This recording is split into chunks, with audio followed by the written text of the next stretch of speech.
یہ شرک والا معاملہ ہے۔ تو اب لوگ مجبور ہیں، لوگوں کے بہت سارے مسائل ہیں، اس کے لیے وہ مزاروں پر جاتے ہیں یا پیروں فقیروں کے پاس جاتے ہیں، وہاں سے تعویذ لے لیتے ہیں، اور وہ تعویذ کچھ لٹکا لیتے ہیں گلوں میں اور کچھ ہاتھ پہ باندھ لیتے ہیں، کچھ ایسی چیزیں ہیں۔ طریقت اور شریعت تعویذوں کے بارے میں ہمیں کیا آگاہی دیتی ہے کہ تعویذ، گنڈے اور جناب اللہ یہ اس قسم کی حرکات، کیا یہ اسلام میں جائز ہے؟ بڑا زبردست سوال ہے، میں تھوڑا اس چیز پہ آتا ہوں۔ دیکھیں، شریعت کے اندر اور اس لحاظ سے کہ تعویذ اور کوئی چیز پہننا گلے میں یا اس کا، دیکھیں اس کی بھی ایک نوعیت ہوتی ہے۔ اب ایک انسان ہے، آپ میرے پاس آتے ہو، آپ کو علم اللہ نے دی ہے، آپ قرآن پڑھ چکے ہو، الحمدللہ پڑھتے ہو، آپ کو حدیث کے بارے میں پتہ ہے، آپ دعائیں پڑھتے ہو، آپ اپنا 5 وقت نماز پڑھتے ہو، تو اگر آپ یہ تمام چیزوں کے ساتھ ٹچ ہو، ظاہری بات ہے جب انسان اللہ کو راضی نہیں کرتا تو مصائب اس پہ آ جاتے ہیں۔ اب آپ قرآن پڑھے ہوئے ہو، اس کے بعد نماز پڑھے لکھے نماز پڑھنے والے بندے، آپ نماز نہیں پڑھ رہے ہو، آپ قرآن سے دور ہو، تو ظاہری بات مشکلات آئیں گے آپ۔ اب اس لحاظ میں آپ جب مجھ پہ آئیں گے اور میں آپ کو اٹھا کے تعویذ دے دیتا ہوں، تو جب وہاں پہ قرآن کی آیت ہے کہ قرآن خود شفا ہے، تو اس کا یہ مطلب ہوا میں قرآن سے آپ کو اٹھا کے نعوذ باللہ ایک اس پہ لے آ رہا ہوں، تعویذ گنڈوں کی طرف لے آ رہا ہوں۔ شریعت کے اندر ہر وہ تعویذ حرام ہے جس میں کلام الہی سے ہٹ کے ہو، اللہ کے کلام سے ہٹ کے کوئی بھی لکیر لگی ہو، میں سمجھتا ہوں میں کیا کہ شریعت اس چیز کو نہیں مانتا، وہ حرام کے زمرے میں آ جاتا ہے، وہ غلط ہے۔ ہاں، جو چیز اسلام کے دائرے میں اور کلام الہی کا ہو وہ اس کا اجازت ہے، لیکن وہ بھی اس نوعیت میں کہ آپ اگر پڑھے لکھے نہیں ہو، پہلے کوشش کریں آپ خود پڑھیں۔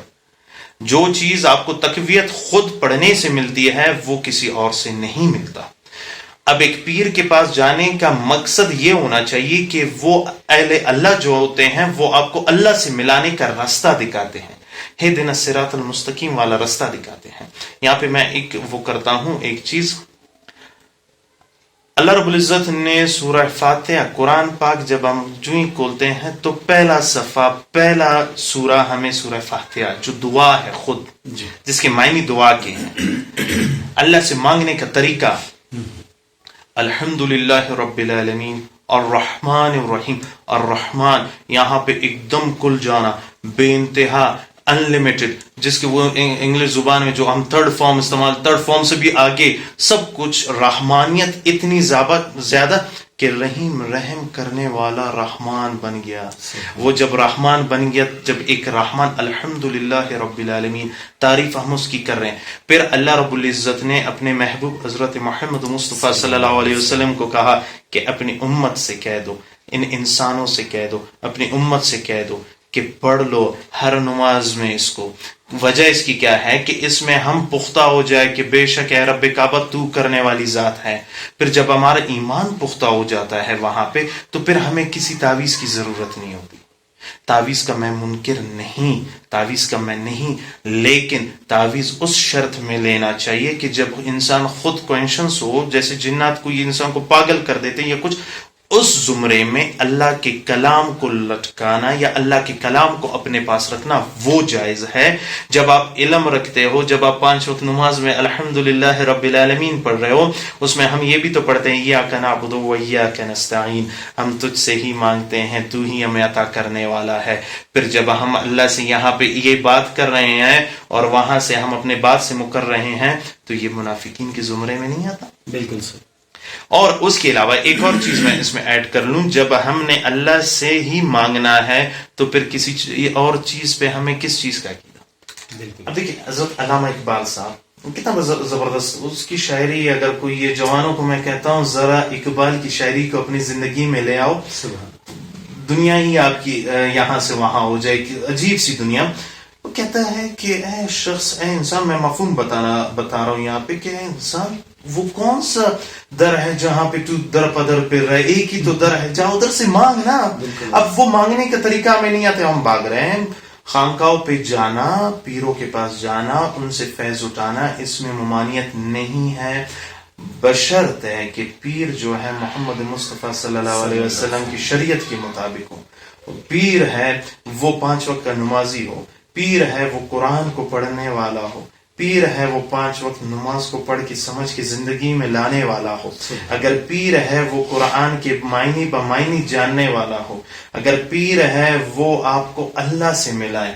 آج میں آپ کے توسط سے کہنا چاہتا ہوں، مجھے بڑا دکھ ہوتا ہے ہر کوئی سادات کی زمرے میں آ جاتا ہے. یہ گناہ ہے اپنے قوم کو بدلنا، اپنے اس کو بدل لینا، اپنے ایک پہچان کو بدل لینا. سادات کا کام، سید کا کام محمد مصطفیٰ صلی اللہ علیہ وسلم نانا کی دین کو گھر گھر پہنچانا.